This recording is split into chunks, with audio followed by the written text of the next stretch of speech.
Hey guys, All in Crypto here, and welcome back, ladies and gentlemen, for another YouTube video. Happy Monday, everybody. I hope you've had an okay day, despite the current market conditions over the past week or so. We are going to be getting into that a little bit in this video. This is really going to be a Cardano-specific video, and it's a video I'm excited to share with you. We're going to be tackling a number of different things. We're going to be giving a brief update on Sunday Swap. We're going to be talking about markets as a whole. Now, you guys know we do a daily market update video every single day where we not only look at the crypto space, but we look at the kind of external world around us. As we know, there are factors within it that influence our market, and that it perfectly already explains why we've seen the pullback that we've seen for the entire crypto space. It hasn't pulled back due to its failing fundamentals. It's pulled back due to the big money in the market getting spooked by the Federal Reserve, and so on and so forth. I'm going to show you that again in this video. This is something we used to bring up quite a lot, and this is the CoinShares Digital Asset Fund flow. So that's flows into the fund and out of the fund. And really, since the start of the year, we've seen huge flows out of the fund. We're starting to see that sort of subside. One thing that is quite concurrent is that Cardano has never been a big sort of exit, but one thing that Cardano is a part of the crypto space, and of course gets moved by that tide that is Bitcoin that rises and sinks all ships. So we are starting to see potentially some institutional relief in regards to sell pressure. You know, these institutions can't be hodlers like me and you. And another thing I really want to talk about in this video is that hodlers do get rewarded.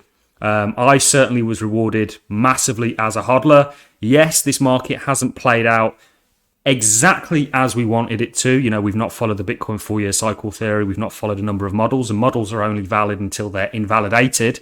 And you have to deal with that accordingly. There's no point in crying over spilt milk, and that's something I also really want to talk about and reiterate in this video. In the same way, you know, I got into markets in 2017, and that didn't play out in the way that I wanted it to. I essentially became a forced hodler throughout the bear market, which turned out to be one of the best and most lucrative opportunities of my entire life. In fact, it was and is still the most lucrative opportunity of my entire life. So there's opportunities everywhere, guys. I'm going to tell you what I'm personally doing in regards to what I'm doing on an investment side of things. Right now, I'm still heavily targeting the Cardano DeFi ecosystem because I think there's a huge potential there, and lots of these applications haven't even launched yet, haven't even started testnet, and there's a real promise with some of them that have real backing, usage and utility coming for them. You know, there's a real investment opportunity at hand here. So we'll talk about that. We will, of course, dive over Sunday Swap briefly. Isn't it a coincidence that BlackRock, the world's largest asset manager, $10 trillion under management, has filed for a blockchain ETF? Isn't that convenient? Now, we spoke about this in our cryptocurrency daily market update. They are well worth a watch, guys. I know they do come out earlier on in the day for me, which is an inconvenient time for some of you. But if you can catch up on them, they'll give you a good macro overview of everything. And we've been talking about macro now, and lots of people are now starting to catch up to the fact that we are correlated. There is, of course, a correlation there given the same actors in the traditional world that are now in our space. We'll talk about that when we look at CoinShares inflows and outflows. Isn't it convenient that BlackRock are actually looking to or have filed with the SEC, I assume, for a blockchain ETF? Now, very convenient that the price is sold off. In order for them to facilitate an ETF, they actually need to have the crypto to back it. So could this be them potentially? And I would definitely argue that the majority of the selling that we've seen is institutional, because it's not hodlers. It's not people like me and you. It's not people that believe in crypto. It's people that are speculating on this market with large amounts of money and can't afford to take the kind of risks that somebody like myself can. So that's the really opening statement. We keep reiterating that because that's what's taking place. Markets seem to be somewhat lackluster. You know, we've seen a lot of bloodletting so far, and we did say that we're not in the habit of catching falling knives, and that we don't jump into shark-infested waters without being able to see what's underneath us. You know, we like to let the dust settle before we potentially start to redeploy capital. And the reasons for that have become apparent, certainly with Cardano, although we're seeing a lot of buy pressure come in here, guys. You know, we've seen this concurrently throughout this entire time period. So that's certainly a good thing from a kind of technical point of view, that we are seeing a lot of buy pressure step in here. However, we are still in a downtrend until we break it convincingly and actually hold above it. There's been a number of attempts to break free. Very typical. Cardano sees a pump as the market dumps. I mean, it's a very typical trait that Cardano bears. So Sunday swap very quickly, and then we're going to get into the CoinShares articles, which I think are exceptionally interesting and very revealing. Could these potentially be indicating that perhaps the sell pressure is waning to the downside? And in actual fact, we're now starting to see inflows instead of outflows in certain assets. Very quickly in regards to Sunday swap, there's a lot of beef taking place on Twitter. My quick views on it is that the Sunday swap congestion was already an issue that was highlighted, that was brought to everybody's attention. In fact, they actually wrote a number of articles on it. And lots of people actually turning against Sunday and calling it a failure. It's not a failure as such. Is it a usable DEX right now? In my opinion, it's not. But what it is it's a step in the right direction. And you can see this with things like total value locked within the DeFi space, which is lower today than it was in yesterday's video. This is due to the markets all selling off, people exiting positions and so on and so forth. You also have a lot of YouTubers, big YouTubers, some of the biggest, calling for bear markets now, multi-year bear markets. And there's not an argument for that, in my opinion. It's complete speculation and hopium to the downside. They're essentially calling for multi-year bear markets based on how cycles have previously looked in the bear markets that we've previously gone through that have indeed lasted for a couple of years or so, following the Bitcoin 4-year cycle theory.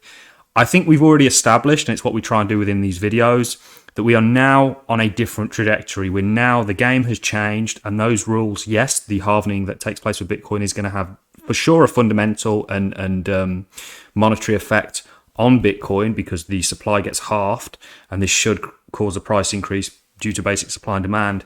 But we have a lot of different actors in the space that mean we don't just move based on that one fundamental alone. We move on, risk off environments in the same way that kind of tech stocks do, and so on and so forth. And one thing that is always important to remember is that crypto is still very early in its journey, and there's volatility attached with that, which is why I'm not worried. I mean, we're still seeing the S&P. The S&P saw a pretty brutal close today, but got bought up. So are we starting to see sell pressure wane? Well, why do I say this? So this was the CoinShares digital asset fund flows for the 10th of January. And you see a huge amount of outflows, $207 million worth of outflows, a record for CoinShares. Now, what I'm going to do is actually zoom in so we can see this. You can see it wasn't just CoinShares, it was Grayscale, a number of other funds, ProShares, and so on and so forth, actually saw outflows. And you can see Bitcoin got hammered and so on and so forth. So this is a confirming factor, and one of the confirming factors that we've used to suggest that this pullback was largely due to institutions given the monetary environments. So if we look, this was the 10th, of course. This is the 17th. You can see there were still outflows, but it was less so. Still significant, but less severe. If we look at the most recent one that was actually published today, it's even less. And in actual fact, you're starting to see people buy back into these at a discounted rate. And that's the game that these institutions play. They can afford to shake you out and have the powers and abilities to do so.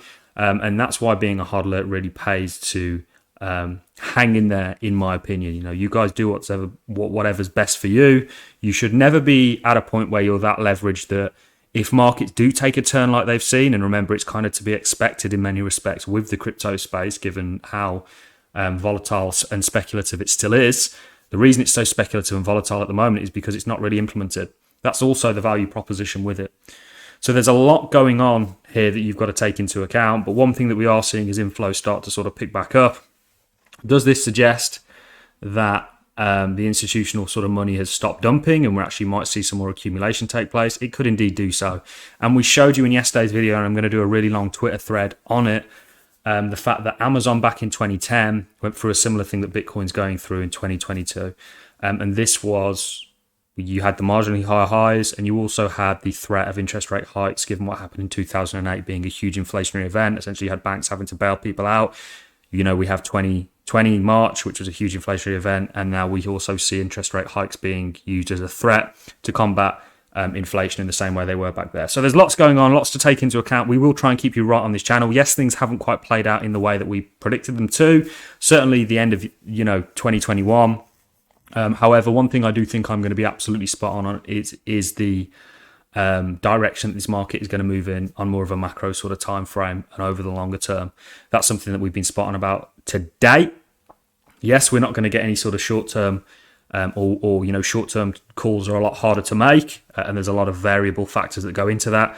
But on a macro, I mean, this says it all. The fact that BlackRock are looking to launch a blockchain ETF, given the sort of current retail market sentiment, it's very revealing and very telling, and is another step and point in the right direction. You know, the kind of roadmap is being set out for us as we speak, and this is why we see all these large firms and institutions actually moving into the crypto space, because they understand that it's going to play a significant role in the future, and we're early on that journey. So I thought that was very interesting from CoinShares. Personally, right now, I'm aping into a lot of these projects, a lot of the DeFi, some of the DEXs. You know, we saw Sunday Swap essentially go from, I think it was up 880% or so. This will, of course, come down when Sunday Swap starts getting distributed via the initial stake pool offering. However, there's still the same opportunity with a lot of these projects that haven't even come out yet. You know, they're going to see appreciation in a similar way, because they're going to start getting used and become in demand and so on and so forth. And you can kind of be an early investor within that. So that's really all I have for you in this video. It was really just a short and sweet one. I found it very interesting that BlackRock were doing what they're doing. Definitely my daily market update videos are 100% worth a watch, because we cover a lot of things to do with the macro that affect our space, the cryptocurrency space, as it's now a player within the larger financial landscape. All I have for you in the video, guys, there's a link in the description to my Discord. Remember, we do have the stake pool. All in is the ticker. And hopefully I'll catch you all in the next YouTube video. Thank you very much for watching, ladies and gents.